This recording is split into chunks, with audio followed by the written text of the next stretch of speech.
We were once told that nothing could replace sitting down with a teacher, the camaraderie of an office, a face-to-face business deal, or seeing a movie in the theater. But when the grim coronavirus pandemic is finally defeated, the question we'll be asking ourselves isn't, why would you want to do that online? But why would you want to do that in real life? For decades, the shimmering potential of what used to be called cyberspace gathered dust in the corner of our living rooms like a fancy, expensive piece of exercise equipment used for draping laundry.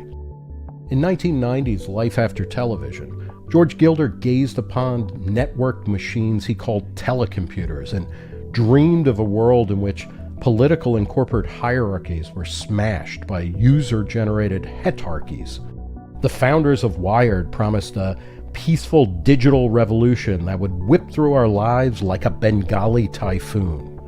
The coronavirus has done what 30 years of internet manifestos never accomplished: a mass migration into our screens. We aren't being quarantined in our homes so much as being frog-marched into a virtual fallout shelter. The silver lining is that we may finally realize that life is mostly better in the cloud, where it's possible to learn faster, work better, and generally get what you really want delivered directly to your door and for less money. Ironically, living online gives us more free time in our actual flesh and blood lives. The typical round-trip commute is about an hour, yet just 3.6% of America's labor force currently works at home half-time or more.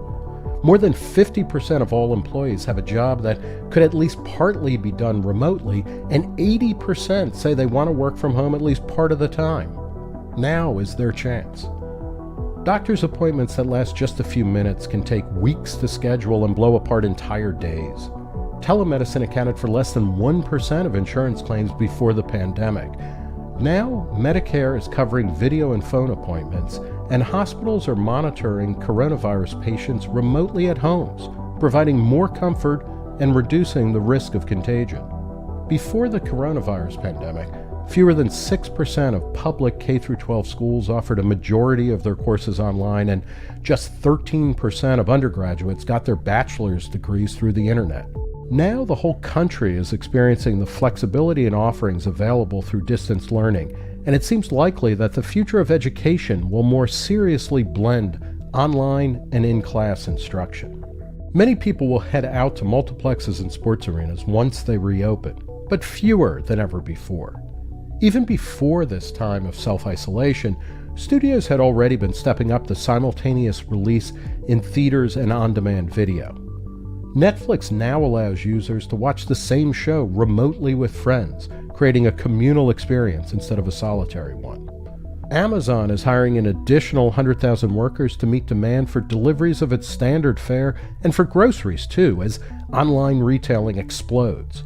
Many will come to see their weekly shopping as the definition of 21st century drudge work, the equivalent of beating carpets or hand-washing clothes. For all the talk about Americans moving back to traditional, densely populated cities, suburbs were already making a comeback, according to Brookings Institution demographer William H. Fry. Suburban and small-town living will become even more attractive as goods and cultural offerings become increasingly dispersed via the internet. This new, accelerated digital revolution won't be lonely or isolating. When it comes to school, work, and socializing, we'll all get to set our own hours and preferences more than ever before, and we'll have more time left over to hang out with family and friends.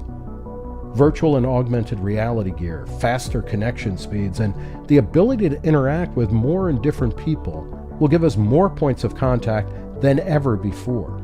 Cyberspace, the new home of mind, declared independence from the industrial world decades ago and had been slowly filling up with new arrivals, like the New World did after the first contact with old Europe. The Great Migration has finally begun now, not out of choice but out of necessity. That irony aside, the future awaits us all.